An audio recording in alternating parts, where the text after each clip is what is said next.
طبق نقشه چهاربینی‌های 35 سالگرد استقلالیت دولتی جمهوری تاجیکستان در ناحیه عبدالرحمن جامی 221 عدد انشاءات تعییناتشان گوناگون به نقشه گرفته شده. تا این مدت 130 عدد آن مورد استفاده عموم قرار گرفته است که این 62% نقشه پیش بینی شده را در بر میگیرد. در ناحیه از حساب دیرکسیای ساختمان اساسی دستگاه اجرایی پرزیدنت جمهوری تاجیکستان و صاحبکاران و سرمایه‌های خارجی و با مبلغ گزاری مقامات اجرایی حاکمیت محلی ناحیه اکثر انشاءات‌های حیاتاً مهم ساخته شده و سیمای ظاهری ناحیه شکل جالب و دیدنی را ضم نموده است. اکثریت راه‌های حدود ناحیه تعمیر و ترمیم گردیده. در نظر است که در سال 2025 از حساب وزارت نقلیات کشور باقی مانده راه‌های حدود شهرک تعمیر کرده شوند. بخشیده به جشن 35 سالگی سعادت دولتی جمهوری تاجیکستان از 211 انشاءات 130 عدد آن به استفاده داده شده است.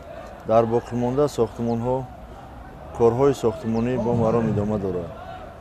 اینچنین با دستیاری حکومت جمهوری تاجیکستان در مرکز ناحیه عبدالرحمن جامی ساختمان بینای پنجشانه مقامات اجرایی حکومت دولتی در حالت انجامیابی قرار دارد. در سمت تندرستی و معارف در ناحیه 70 عدد صنفخانه‌های علاوگی برای فراگیری 1500 خواننده در نزد 20 مؤسسه تعلیمی بنیاد گردیده. در نظر است که باز مؤسسه‌های تا مکتبی و مرکزهای انکشاف کودک در محله‌های سیراهالی مورد استفاده قرار داده شود.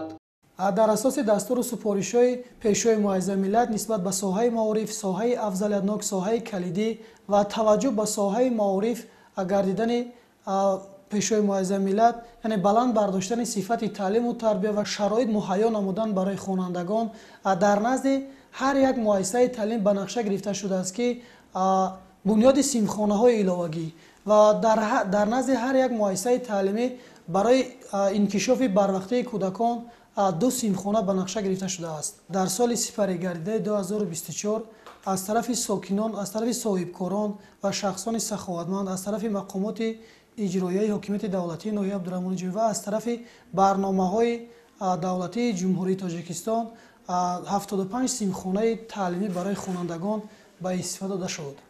مسئولین مقامات اجرایی حاکمیت محلی ناحیه در یکجایگی با صاحبکاران و شخصان سخاوت پیشه تصمیم گرفتند که در سال جاری باقی مانده انشاءات‌های ضروری را به استفاده سپاریده اهالی را با جایهای نوی کاری تامین نمایند. بنیامین شریفزاده، سلیمان سعیدزاده برای برنامه اطلاعاتی خبر از ناحیه عبدالرحمن جامی.